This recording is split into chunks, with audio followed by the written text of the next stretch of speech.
Good morning, I'm Chad Seay from Seay Real Estate here in Richmond, Virginia. And we are nearing the end of 2020, and I just want to speak to the type of market we're in. Never in my 30-year career have I seen more competition for houses.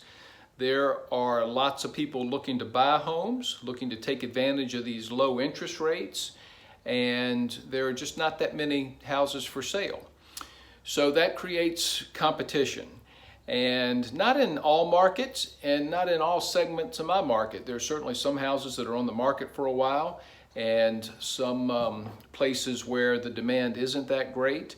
But for the most part, a lot more buyers than there are sellers.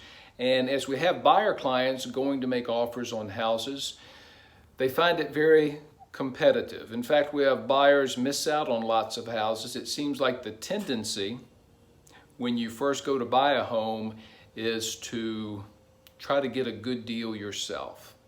And who wouldn't want that? And that can lead a buyer to maybe offering a little less, asking the seller to pay some closing cost, things that in this market sellers will just quickly say no to. Why should they agree to that? They have 5 other people wanting to buy their house. So it seems like most buyers go through a process where they learn as they go. Their first offer might be a little low or not all that great, and they don't get it. The next offer might be a little bit better, they still don't get it. Next offer, they're playing a little more seriously now, and they make their offer really good, and they still don't get it. They get to the point of, well, what in the world do I have to do to be able to buy a house? So they start to get serious, especially our competitive buyers. They start to play hardball. They start to look to us for ideas that they can implement to assure that they get the house they want. Ideas that they probably wouldn't have been open to in the beginning, although we tell our clients in the very beginning, hey, if you want this, this is what you'll have to do. Sounds kind of crazy, the things we tell them sometimes, and again, most buyers won't do it at first. Most buyers come to the point of implementing one or some of the strategies I'm about to tell you about. So, if you are out to buy a house in a competitive market, what can you do to make your offer the one that a seller picks? Well, if you can pay cash, that's always helpful. It doesn't guarantee things. We've had people offer cash and not get their offer accepted and not understand why, because that's not the end all. But it is good for a seller to know, hey, we don't have to wonder if a bank will appraise it for enough. We don't have to wonder if this person will get financing. They are paying cash. So that's a good option, but not an option that's open to all that many people. You can offer more than they're asking for the house. Oftentimes we see that where a buyer will offer to pay more than the seller's willing to or offering it for. And that's a good thing. If you're getting financing, another question comes into play. If you do that, will the bank be able to appraise it for the amount that you are offering? And so sometimes that can make a seller take pause. In a market where values are climbing, though, most of the time, as long as it's not too exaggerated, appraisers can justify the value. Sometimes they can't, but you can offer more. That'll make you stand out. You can not ask the seller to pay any of your closing costs. In fact, you don't want to do that in a competitive market. If you don't have enough cash to complete the purchase, you can certainly offer more for the house. Let's say it's listed for $350,000 and you need a good $10,000 paid for your, towards your expenses. You could offer $360,000 and ask the seller to give that back to you in closing cost, just so the seller realizes the same bottom line they're looking for. But there again, the appraisal now has to be one where the bank proves it's worth the $360,000. So here's another thing you can throw in the contract, that the loan is not, or the offer is not subject to an appraisal.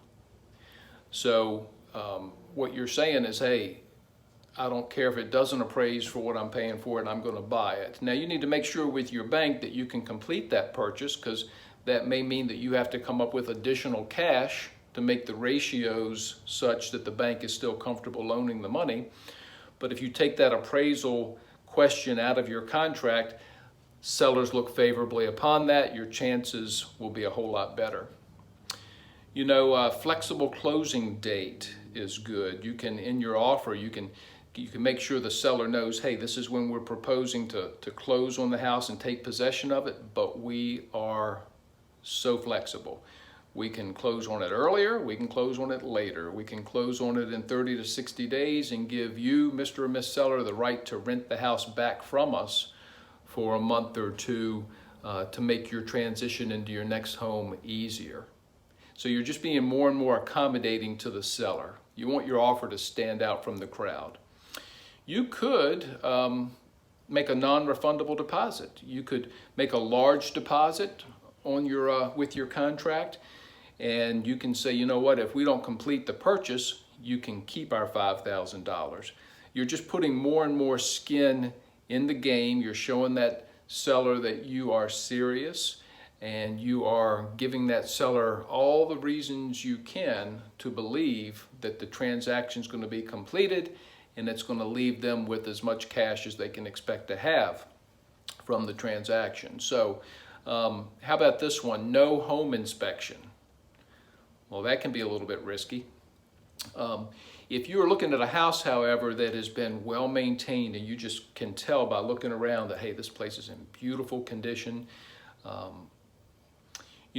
odds are what's under the house and in the attic and everywhere else is in good condition, but no guarantees, of course. So it's a little bit of risk involved, but if you tell a seller, hey, I'm not even going to do a home inspection, that can make them feel real good. They know they're not going to be asked to do a bunch of little things that they don't want to have to get involved with. Definitely make you stand out. If you're not willing to go that far, you could say, we're going to do a home inspection, but we are not going to ask for any repairs of the first $3,000 worth of defects found. So a seller will know, well, gosh, I don't think I have anything worse than that, but if so, that's an advantage. The seller's not going to be asked to do a lot of little things. So you're saying, hey, first $2,000 or $3,000, $5,000, whatever it is on us. If it's anything beyond that, we want the right to ask you to fix that. So being generous on the home inspection, even putting in your contract that it's not subject to, or you're doing the inspection for informational purposes only. Some buyers will keep the right to back out if they find anything horrible, but they'll tell the seller, hey, we're not going to be asking you for anything. But what works best is when the seller knows you don't even have that right to back out. So a few things to think about. Put yourself in the seller's shoes and just realize that the better you can make your offer, if you implement any of these strategies, and there's others that your realtor will know about, that's another key point. Make sure you enter the negotiations with a realtor who's been down this road a time or two, a realtor who knows these strategies and others that can give you an advantage. I've received many offers on my listings. Let's say I have 5 or 6 in front of me, and I can clearly tell in looking at one in particular that, wow, this agent maybe isn't in this game all that often, or they wouldn't have checked the box that says that the buyer can just walk away if there's anything in the home inspection they don't like, or the agent would have given me this or that as evidence that the buyer is qualified to buy it. So it's important the agent you choose too, that he or she's a good negotiator, has a good reputation in the community, that other agents look upon them favorably, because there's some agents that that real estate agents love to do business with, and there's some that they'd rather not, and that can really influence whether or not your offer gets accepted. So many things to think about. It's competitive out there, but if you're determined to buy a house, if you have a good realtor helping you, no doubt you can make it happen. I'm Chad with Seay Real Estate, and happy house hunting if that's what you're about during this fall season of 2020.